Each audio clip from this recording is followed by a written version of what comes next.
James, what's going on in Queensland? You're going to be the first state, the only other place is the ACT, and the ACT is local council, let's be honest.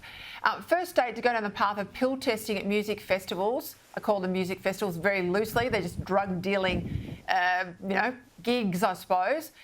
What I find extraordinary is we want junk food advertising to tell people, don't eat this, you'll get fat. We're trying to ban vapes in this country, but it's open slather if you want illegal drugs. It's remarkable, isn't it, that a Labor government has chosen to do this.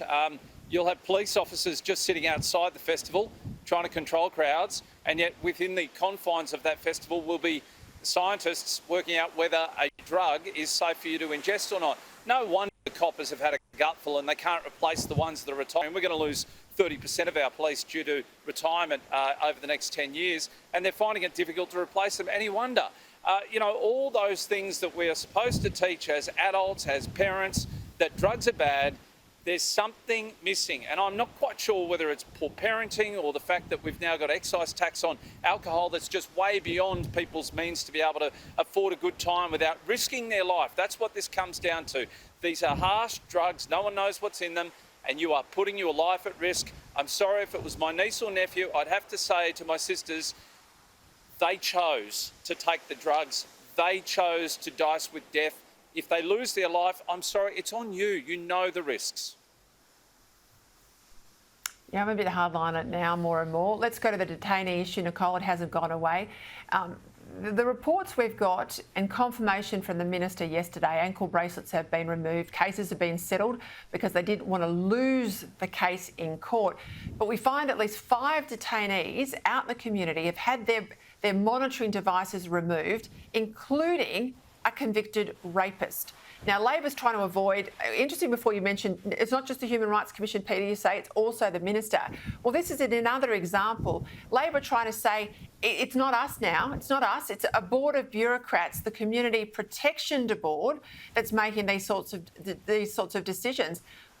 I don't know how Claire O'Neill and Andrew Giles are still in a job. Precisely, Peter. The last time we saw this level of incompetence in relation to detainees was during the Rudd-Gillard-Rudd era. And quite frankly, Prime Minister Albanese needs to sack his ministers, or he can let the Australian people do it for him. And believe me, I think there are a lot of us out here who will be fighting very hard for that outcome at the next election, because this incompetence is next level, and it has been from start to finish. They had due warning that the High Court was going to make the decision that released these detainees into the community, 4 or 5 months before the ruling was handed down. They did nothing, and it has been an absolute disaster ever since.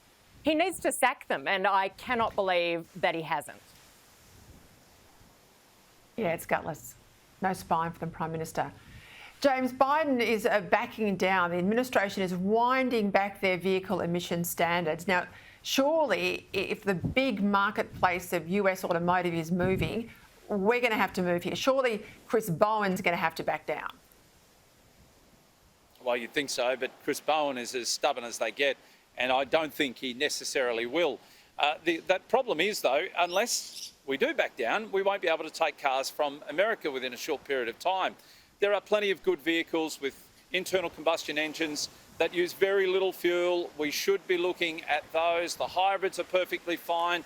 Don't go after these crazy models. People are finding it difficult enough to save for a deposit on a house, let alone having to save a new deposit for a futuristic car that yet hasn't proven itself, like battery or some of these more expensive hybrids. So it's crazy. I hope Labor come to their senses, but I don't think it's going to need a change of government to do that.